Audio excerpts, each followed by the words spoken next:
माननीय सदस्यगण, ये सदन 1975 में देश में आपातकाल इमरजेंसी लगाने के निर्णय की कड़े शब्दों में निंदा करता है।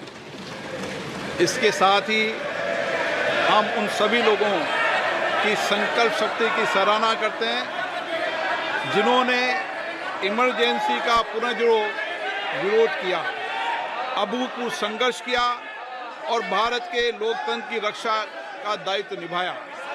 भारत के इतिहास में 25 जून 1975 के उस दिन को हम हमेशा काले अध्याय के रूप में जाना जाएगा। इस दिन तत्कालीन प्रधानमंत्री श्रीमती इंदिरा गांधी ने देश में इमरजेंसी लगाई और बाबा साहब अम्बेडकर द्वारा निर्मित संविधान पर प्रचंड प्रहार किया था। भारत की पहचान पूरी दुनिया में लोकतंत्र की जननी के तौर पर है। भारत में हमेशा लोकतांत्रिक मूल्यों और वाद संवाद का समर्थन हुआ, हमेशा लोकतांत्रिक मूल्यों की सुरक्षा की, उन्हें हमेशा प्रोत्साहित किया गया। ऐसे भारत पर श्रीमती इंदिरा गांधी द्वारा तानाशाही थोप दी गई, भारत के लोकतांत्रिक मूल्यों को कुचला गया और अभिव्यक्ति की आज़ादी का गला घोटा गया। इमरजेंसी के दौरान भारत के नागरिकों के अधिकार नष्ट कर दिए गए, नागरिकों से उनकी आज़ादी छीन ली गई। ये वह दौर था जब विपक्ष के नेताओं को जेल में बंद कर दिया गया, पूरे देश को जेल खाना बना दिया गया। तब की तानाशाही सरकार ने मीडिया पर अनेक पाबंदियां लगा दी गई थी, न्यायपालिका की स्वतंत्रता पर अंकुश लगा दिया गया था। इमरजेंसी का वह समय हमारे देश के इतिहास में अन्याय काल का एक काला खंड था। आपातकाल इमरजेंसी लगाने के बाद उस समय कांग्रेस सरकार ने कई ऐसे निर्णय किए जिन्होंने हमारे संविधान की भावनाओं को कुचलने का काम किया। क्रूर और निर्दयी maintenance of internal secretary act Misa में बदलाव करके कांग्रेस पार्टी ये सुनिश्चित किया कि हमारी अदालतें मीसा के तहत गिरफ्तार लोगों को न्याय नहीं दे पाए। मीडिया को सच लिखने से रोकने के लिए parliament president production of publication refill act, press council refill act और prevention of publication of objectionable matter act लाए गए। इस काले खंड में संविधान में 38वां, 89वां, 40वां, 41वां, 42वां संविधान संशोधन किया गया। कांग्रेस सरकार द्वारा किए गए संशोधन का लक्ष्य था सारी शक्तियां एक व्यक्ति के पास आ जाए, न्यायपालिका पर नियंत्रण हो, संविधान के मूल सिद्धांत खत्म किए जा सके।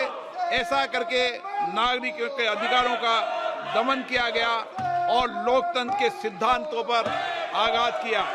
इतना ही नहीं, तत्कालीन प्रधानमंत्री श्री इंदिरा गांधी ने कमिटेड ब्यूरोक्रेसी और कमिटेड जुडिशरी की बात कही, जो उनकी लोकतंत्र विरोधी रवैये का एक उदाहरण है। इमरजेंसी अपने साथ ही ऐसे असामाजिक और तानाशाही की भावना से भयंकर चुनौतियों को लेकर आई, जिसने गरीबी, दलित और वंचितों को तबाह कर दिया। इमरजेंसी के दौरान लोगों को कांग्रेस सरकार द्वारा जबरन थोपी गई अनिवार्य नसबंदी का, शहरों में अतिक्रमण हटाने के नाम पर मनमानी का और सरकार की कुनीतियों का प्रहार झेलना पड़ा। ये सदन उन सभी लोगों के प्रति संवेदना जताना चाहता है।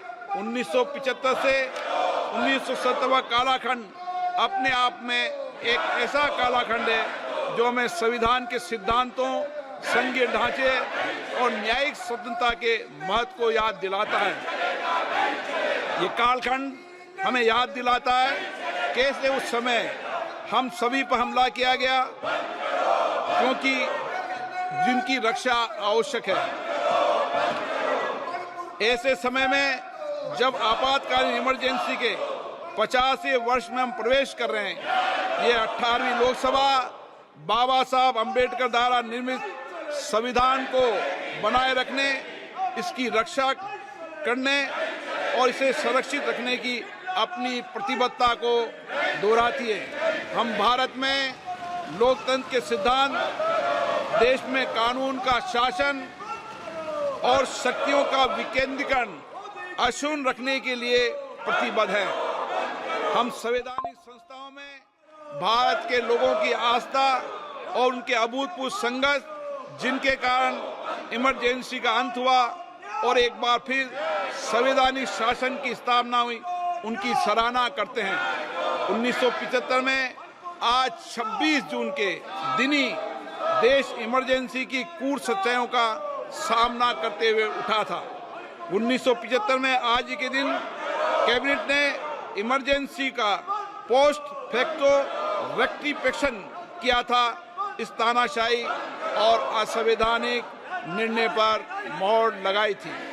इसलिए हमारी संसदीय प्रणाली अनगिनत बलिदानों के बाद मिली दूसरी आज़ादी के प्रति अपनी प्रतिबद्धता को दोहराने के लिए आज के प्रस्ताव किया जाना आवश्यक है। अब हम ये जानते हैं कि हमारी युवा पीढ़ी लोकतंत्र के इस काले अध्याय के बारे में जरूर जानना चाहिए। इमरजेंसी के दौरान गैर कानूनी गिरफ्तारियां, सरकारी प्रताड़ना के चलते अनगिनत लोगों को यातनाएं सहनी पड़ी थी। उनके परिवार उनको असमित कष्ट उठाना पड़ा था। इमरजेंसी ने भारत के कितने नागरिकों का जीवन तबाह कर दिया था, कितने लोगों की मृत्यु हो गई थी।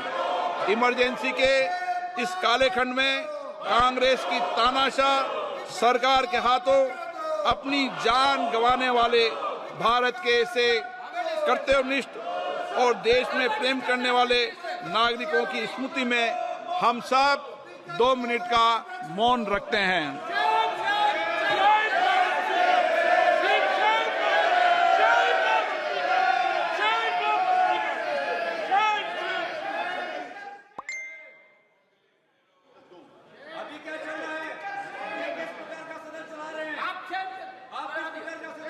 ओम शांति।